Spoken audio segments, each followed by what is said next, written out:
Hello, and welcome to the Effective Literacy Podcast. I'm Anna. And I'm Victoria. And we are excited to have you with us today. If you've been listening to our previous episodes, you know Victoria and I are educators who share a passion for reading and all things literacy. And as readers ourselves, we have been reading and learning about a lot of new research that's been coming out, some new opinions when it comes to what makes effective literacy instruction, specifically phonics, and the role of phonics in that literacy instruction. And so in an effort to make meaning of these different opinions and research, Victoria and I have come together within the podcast, and we are interviewing and talking to national experts who are currently working in the field. They are supporting teachers with reading instruction, and we are looking forward to having conversations about how to better support teachers, but also students and families, and specifically our multilingual learners in becoming literate individuals. So today we are really happy to be chatting with Dr. Ester De Jong, a professor in bilingual education and teaching English as an additional language. Dr. De Jong is currently in the process of transitioning from her work at the University of Florida to the University of Colorado, Denver. So we're really excited for you with this new chapter, and we're so excited to have you here on the podcast. Welcome, Dr. De Jong. Thanks for having me. Course. So we got to just start with the big old question here.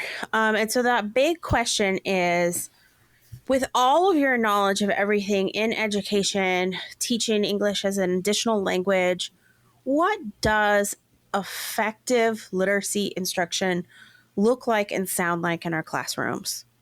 Yeah, I think that's such a great question. It always makes me think of, so when I walk into like an elementary classroom, what do I expect to hear and see? And one of the things that always strikes me is like it has to be a noisy classroom, because it means that children are engaged, they're talking with one another, they're talking with the teacher or any other adults that might be in the classroom. When I walk in, I see all kinds of student work that's not like the same worksheet by everybody, but it really is students' individuals' work, their own voices, their own stories that they've been trying and sharing with one another. I think of that classroom as really rich in terms of what's on the walls, what in the library. I love going to, the little carpet area with all of the books and say like, okay, what kind of books do you have here? Do we have bilingual books that might be used by students and accessed by students? This day and age, it includes also the use of computers and technology in many different ways. And so I think I'm looking for that as well. Becoming literate this day and age is not just reading one kind of book anymore. You have to be able to read across different areas and disciplines, if you will. You need to do math reading and science reading and all of those things. And then I would say what strikes me in the kind of one of the most effective literacy classrooms is that the kinds of things that we're talking about are real things of life. One of the things that's always really hard for me is when I walk into a classroom and you realize that the story that students are talking about with the teacher is just not a story that's meaningful to them. It doesn't connect to their lives. It doesn't connect to their communities. It does not really make any sense to them to even be talking about it. It's really an artificial text. And they are reading and writing about that text for practice. And for me, good and effective literacy instruction is always about making sense of things, learning things, communicating things that you've learned with one another. And so I'm also always looking for, what are we talking about? Does that make sense to the students that are in the classroom? I like the image that's being created because I can hear that conversation in the classroom, right? I can hear lots of different conversations happening. I can hear different languages. I can look around the classroom and I can see so much, and I can see that print language in all sorts of different ways, right? I can see it in books. I can see it on the technology screens. I can see it that it's being produced by students. And then again, I can hear it. So I like what you've created here for us. And I like this idea, and I want to connect some more to the idea of avoiding these artificial texts. And so I think Anna might have a question about that. Exactly. That's it. I wrote down real things, not artificial. As a former first grade teacher, the worst question a kid can ask you is, "Oh my God, teacher, why are we doing this?" Right? Or how much longer till recess? Because what that tells me is that they don't care. And they maybe don't see themselves, or they're just not interested, they're not engaged. But I like this idea that we've put them in like a simulation, right? We've put them in an artificial conversation about something that isn't necessarily meaningful to them. And so then my question would be, well, why did that student just ask me that question? What do I need to do in order to create a more real lesson that my students can be engaged in? And so then what I was going to say was, I feel like we're kind of moving toward this concept of culturally and linguistic responsive literature, pedagogy. So if I am a new teacher, or maybe a veteran teacher who's just looking to make sure that my classroom is culturally and linguistically responsive, what kinds of considerations would you say do you think are the most important for me to make as a classroom teacher when it comes to creating a real learning environment, not an artificial environment, that it's engaging for all of my students, specifically my multilingual and multicultural learners? What a great question. Just to backtrack for a moment about a comment that you made in terms of your students asking questions. I was just reading a story about somebody who was talking about her son who was fluent reader, writer when he went to kindergarten or first grade, and yet they had these very simple, basic phonics exercises, and he did them. And so she was like, so why how do you have, what do you think of these exercises? He's like, Mom, it's just the rule of the game. I'm just playing the game. And that's a very sophisticated way that this little one already analyzed the way that schools work. And so that kind of leads me into culturally linguistically responsive teaching, because if you think about, if I can get onto my little pedestal for just a moment, schools in the United States, and I come from the Netherlands, so a little different system than here, but lots of things that we have in common. The schools in the United States are structured in such a way that it makes a lot of assumptions. It makes a lot of assumptions about what language you speak, how well you speak it, the kinds of things that you know, the kinds of things that you're interested in. And I think one thing that I really like about culturally linguistically responsive teaching, it kind of shakes that up a little bit and say, well, no, there's many different ways of knowing things. There's many different ways that different children experience life. And if we want to be effective as a teacher, we need to connect with that. So if you think about a very simple cognitive learning principle, that is that when we learn new things, we connect to what we already know. There's no way around that. And the best instruction starts with what students already know, right? You start there, you expand, you grow, you add to that. If you skip that step, and you're introducing something new and the students have no background knowledge that they can connect it to, it becomes really hard to learn something new.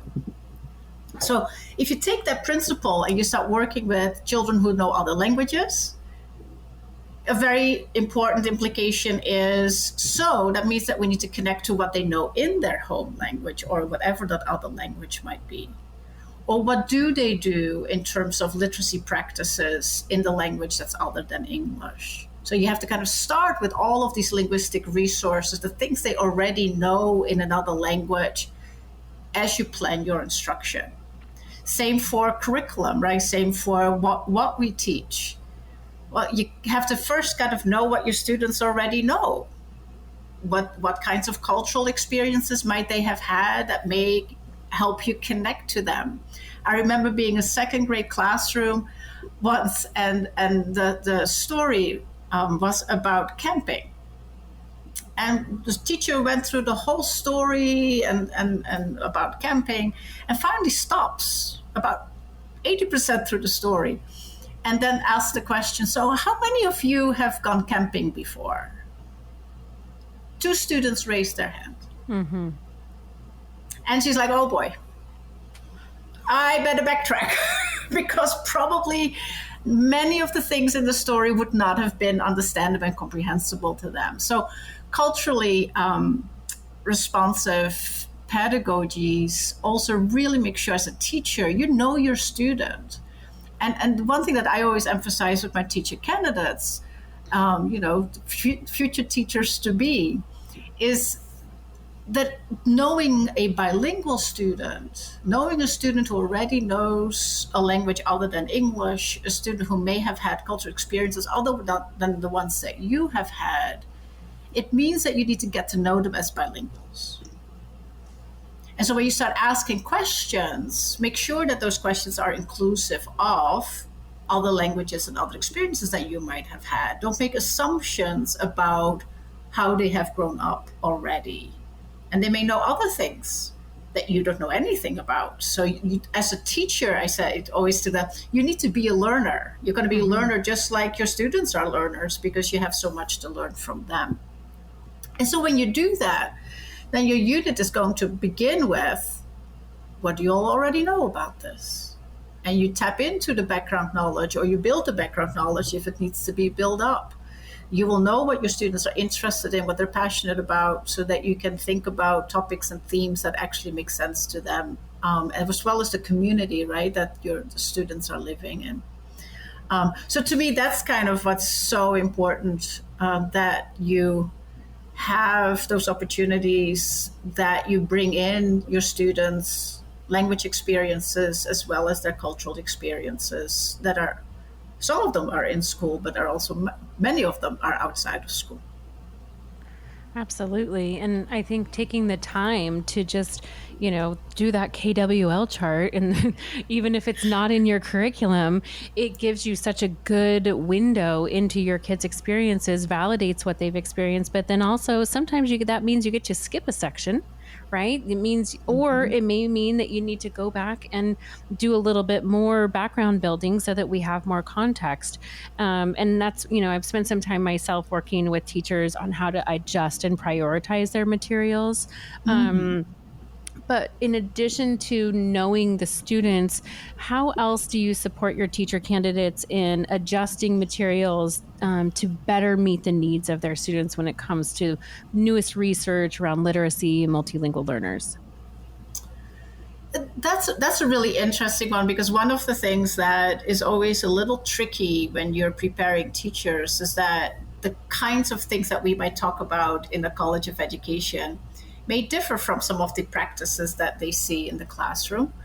And oftentimes they will step into a school system where the curriculum and the materials are not designed for students who come from very different backgrounds. And so even, I would say, but that's true for bilingual learners, but it's often true for students who may have special needs. It's often true for students who may have other differences that the curriculum is not meant to respond to, right? The curriculum is a standard kind of one-size-fits-all curriculum. So I do think it's kind of just a starting point is, that's just your starting point for instruction. You'll always have to then look at how does this relate and match up and align with the students that I have in my classroom.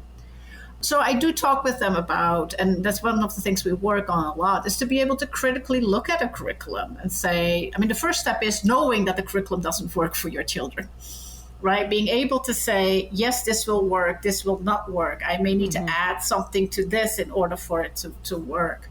One of the strategies, if you will, or the kind of what you might call like an extension of the curriculum, I think, are children's books. Children's books are so rich, and you can add so many things that may not be in the curriculum, whether it's content, whether it's culturally more relevant, whether it's different languages. You can do so much with children's books, that I think that's one way that you can really enrich a curriculum that you're like, yeah, there's not a lot of relevance here for my students, but this is one way that I can do that. The other thing we talk a lot about is differentiation. And so understanding that a curriculum, a one-size-fits-all, doesn't work for any child, but particularly does not work for our bilingual and bicultural children. And so they need to know how to use the students' home languages in instruction. It doesn't all, because the curriculum is in English, doesn't mean that instruction has to only be in English. Mm-hmm. Right? So they can choose to bring in the home language as part of their instruction in meaningful ways. The other piece is that I always kind of say to them, your English language learners, when you think about your classroom, they'll be very different. I think one of the things that we always talk about is like every child is very individual. Their histories will be very different. And so by the time they get to your second or third or maybe sixth grade classroom, you may have a student who's been born in the United States and actually grew up with both languages at the same time. You may have had students who just recently came as a refugee, and they will need different things. And so you're understanding where your child is or your student is in your classroom in terms of how much do they know in terms of their home language? What do they know in their home language? How can you describe what they can do in English? So you can then take that and make the accommodations and adjustments, if you will, in your curriculum so that ultimately whatever it is that you do in your classroom is comprehensible and accessible for your students, because otherwise you're going to exclude them and marginalize them. And that's, responsibility that we have is to make sure that that does not happen. Absolutely. And so I'm going back to my hypothetical classroom. I'm just kind of like, I'm imagining you're my teacher support person. And I know, I've been through the program. I understand the culturally and linguistically responsive pedagogy theory, but I'm imagining I'm a classroom teacher whose materials might not necessarily be as supportive as I want them to be. What is it that I need to be looking for, or what should I be doing at my site when I know that my curriculum isn't quite making it? So is there anything maybe in like a scope and sequence or even a resource that you can point our listeners to that would be particularly helpful in just kind of bolstering up some of those curriculum that might not be getting it right?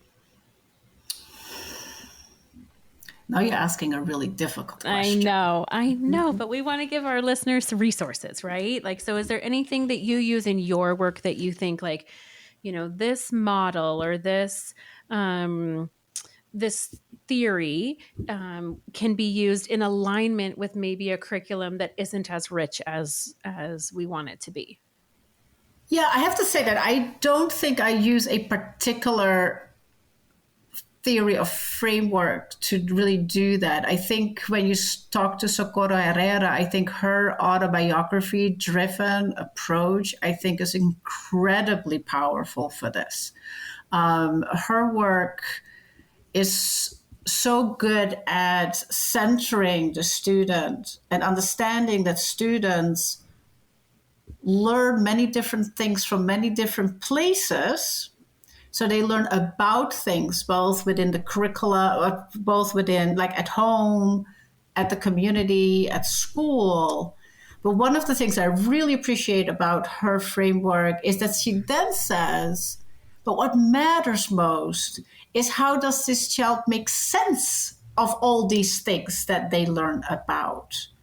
And that sense making, how does little one make sense of what's going on is ultimately where we need to start with instruction. And in her book, which is a tremendous resource, has a number of really great activities that help teachers kind of walk through both the academic side of what you need to do with instruction, but also I think what she calls the heart of what we do. It's also the person themselves and making sure that the person as a whole human being. And then from that, I think she has great ways of what we would call in our field scaffolding, ways of supporting students to make sure that we keep high expectations for our students. There is so much that they are able to do. And that's, I think, the other thing that we talk a lot about in our program, which is this idea of assets-based instruction and really thinking about what our students can do and what they do bring to our classroom. There is for so long and still happening, we've been thinking about bilingual learners as, well, you don't know. You don't speak English well enough yet. You don't do this. You don't know that. And we've got to fix this for you. So it's very much a fix the student mentality, as opposed to say, there's nothing wrong with this kiddo. They just happen to speak, they don't maybe not speak English, but they know a lot of other things and they know another language. So that's not really a problem till we make it a problem. So I think something like that, because ultimately I would say, no matter what you give a teacher in terms of the curriculum, they have to kind of go through a set of checklists in their own mind, I think. And so if I think about what I wrote about in my book, it starts with, is this curriculum affirming the identities of the students in my classroom? That's question number one. Mm-hmm. If they don't see themselves in the materials, then how can I bring in the materials to do so? The second one would be, in what ways am I validating the fact that these are bilingual students? In what ways am I bringing in, or does this curriculum allow me to bring in students' home languages? And it doesn't have to just be one. It can be many different languages, and to kind of say, you know what, in our classroom, we know that multilingualism is kind of what everybody is kind of like one way or the other. And how can we talk about that as a whole class? And how can we bring that in? And then the last piece I would say is, in what way is this curriculum, does it allow for everybody to excel? And that kind of means, is this curriculum connected to where the student is at? And does it allow for that scope and sequence in some cases becomes a pacing guide where all students have to be on the same pace at the same time. Children are too diverse for that. And so I think the other thing to think about in terms of scope and sequence is, does this actually match where my child is? And if not, you have to kind of rethink that scope and sequence. But I fully understand, because I've talked to many teachers for whom the scope and sequence and the pacing is very mandatory. Mm-hmm. And they must be at a certain place, at a certain time, regardless of who the students are that are in front of them. And it just does not work. And that's just a hard place to be at that point as a teacher. You know that does not work for the students. It's good to have a scope and sequence. It's helpful.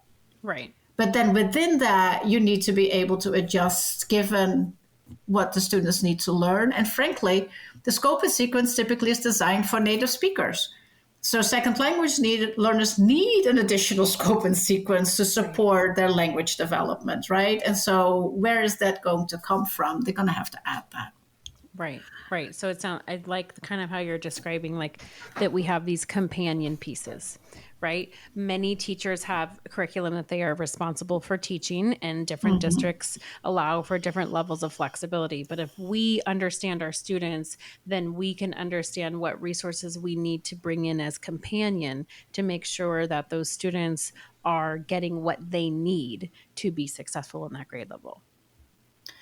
Yes, exactly. And I would say the other piece of that, though, is that it would be nice if we can start working on scope and sequences that are more inclusive of bilingual learners, so that we don't have to do all of this add-on stuff, because there's enough on our plates as teachers anyways. Yes, 100% agree with that one. It's reminding me of something one of my mentor teachers would always remind me of. And apparently I was a stubborn beginning teacher, and I needed the reminder a lot, because I can hear her telling me right now. I'm not surprised by that. I know you're not surprised. She would always tell me, remember, Victoria, the textbook was made for the average student, the mythical average student. And she'd always say, which one of your students is that? Right. It was this reminder that like the textbook is, quote, a baseline. Right. But there isn't ever that mythical average student never exists in your classroom. And so you always need to take that baseline and do the waves with it. Right. You can't just stick with the baseline all the time. And I hear that coming through. And I remember, like, especially as that early teacher, I needed that reminder and I needed that permission. Yeah. right? I needed that permission that it was okay. I wasn't going to be a bad teacher if I didn't do exactly what the little red box in the teacher edition said I had to do. Yeah. And I think so many of us started teaching in a moment where everything was scripted. You say this on this day, and you say this on this day, and all of your kids have this assignment. And I think we need that permission to remember that our students are not that mythical average. And to take that, really get to know them. And I think part of getting to know our students is also getting to know their families. And so I want to ask you, what advice do you give to new teachers of how to make sure that they partner with the families and partner with them specifically to make sure that our students are successful, literate individuals? Yeah, that's such an important piece, right? Sometimes we kind of separate out school is here and then parents are on the other side, and somehow we want to fit the parents into the school box that we've created. And that school box is not always very sensitive to the fact that there's many different ways that parents can get involved with schools. So we do talk a lot about, let's first start with, what does partnership with your parents mean? It doesn't mean that you're sending things home all the time and say, please do this. But it does mean that you have a dialogue with your parents about what's happening and what is going on. And an awareness, I would say, of that there are many different ways that parents can be involved. It was quite a surprise to me when I came to the United States as to what the expectations were for parents. The fact that you had to do the PTO and you had to be in school and you had to do all kinds of things with your child in terms of homework. And in fact, often teach as opposed to just simply helping practice. So it's very different definitions across different cultures, right? In terms of what that means.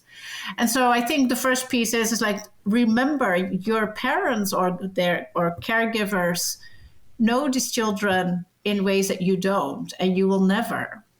And knowing that part will really help you become a better teacher. So that building that relationship and partnership is so very important. I also then say to them, so don't fall into this mythical, you have to speak English at home trap. Right? We know that that's not the best way to support literacy practices at home. You want parents to use the language they are most comfortable with. That's part of the heritage, part of the culture, part of growing up. And so use that knowledge and use those literacy practices that might be happening at home as a way, again, to connect your own literacy practices too. In some cases, it might be as simple as, parents understand we want our children to have more access to more books, but it's something we may not be able to afford, is to help figure out, can we get you to the library, or can we get books in your home? We can do home projects that you can support as a teacher. Ultimately, I think that partnership, when it becomes to literacy, it's about the joy of reading. This is not your phonics practice. In my mind, this is really about just so much rich stuff that can happen when parents read and do literacy-like things together with their children. One of my friends was an adult ESL teacher, and so she decided to use picture books with her adult ESL students. And as she was working with them on those books, most of them were parents. And so she would use that, what she did in her classrooms, her students would then take home. And then they would do that same kind of picture book or wordless storybook with their children as a way of also kind of promoting bilingualism, right? Everybody was learning together, and that's part of the process. And that's totally fine. And encouraging that connection with both language and with literacy. I thought it was a cool project to say we're all learning English right now. Yeah. It's okay to learn English. And we don't have to learn English by giving up our own home language and own home language practices. So just keep on doing it. Absolutely. And that that joy of reading, right? That joy of reading is not just reading English. And it's not just, like you said, literacy, picture books. Anna has one of her favorite picture books that we worked with high school students together. I mean, high school teachers with, and this whole thing and the deepness of it and the stories that we can tell and the oral stories that we can tell. And literacy is all of this. Like, literacy is not just a novel that I pull off the shelf that's in English. And so with that, with cultivating that joy of reading and saying that we all need to be readers, we all need to be writers.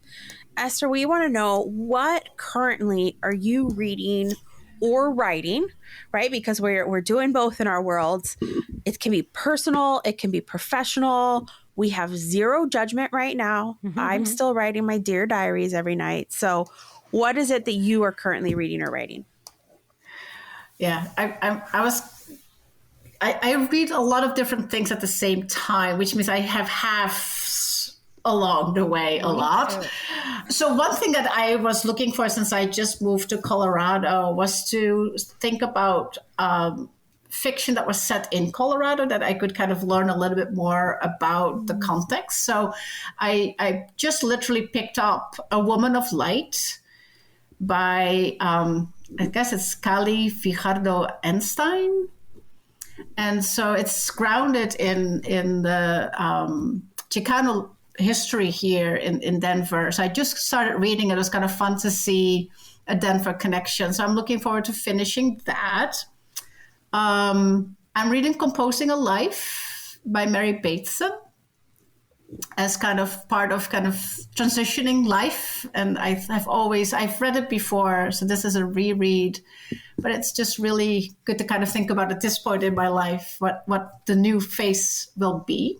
I'm trying to get back into more creative things. I got some collage books from the library just literally picked up. A good friend of mine gave me The Art of de la Sol, the Crafty Chicas Art of de la Sol. And so I'm working through that one just to kind of inspire and say, it doesn't all have to be intellectual at all. You can also do some things with your hands along the way. So that's on my list right now. I think we need a craft night. I know. Yeah. I got my table. I got that far. So we're building up to it. Very cool. I love it. And I love this, that you're composing a life story, that you're rereading, right? It's so important that we have these rereads in our life. So I want you to think about, like, in your life, is there an all-time favorite book or I'm going to throw out story, right? Because we know that so many of us have these oral stories. That's something that you keep going back to, right? That there's something about it that's just so special to you that you just keep going back, that you might call it your favorite on some days, right? But that there's a lesson or something. So what would that be? Yeah, I've been thinking about it. I don't know that I have that. And I don't reread a lot. So the fact that I'm going back to basics is kind of an interesting one. I would say a book and an author I have revisited multiple times is K.M. Potok. The Chosen, I must have read at least 3 times. Just an amazing story around religion and culture and expectations.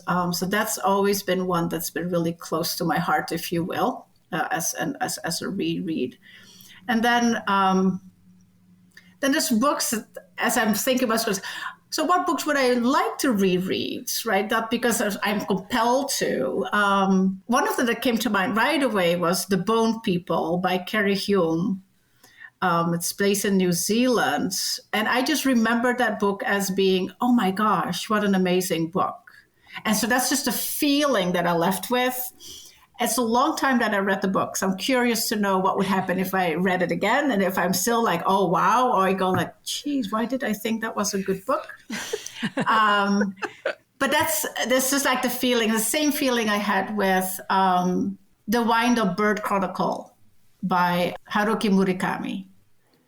That too, that has just stayed with me as, oh my God, that was such an amazing book at so many different levels. So a long time ago, I want to revisit that one again.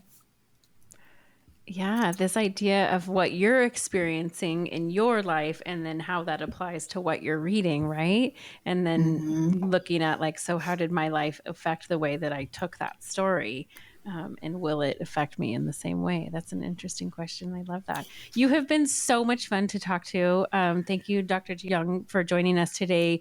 It has just been a pleasure, and we hope that you join us again. And listeners, we thank you all for listening and hope you continue to listen to the podcast. If you want more information about the Effective Literacy Podcast, specifically a lot of those links that we heard of today, we will post those to the show notes on our multilingualliteracy.org website. Make sure if you haven't already subscribed to the podcast, I don't know why you wouldn't already be subscribed, but just in case, subscribe to the podcast and tell your friends, and we will see you next time.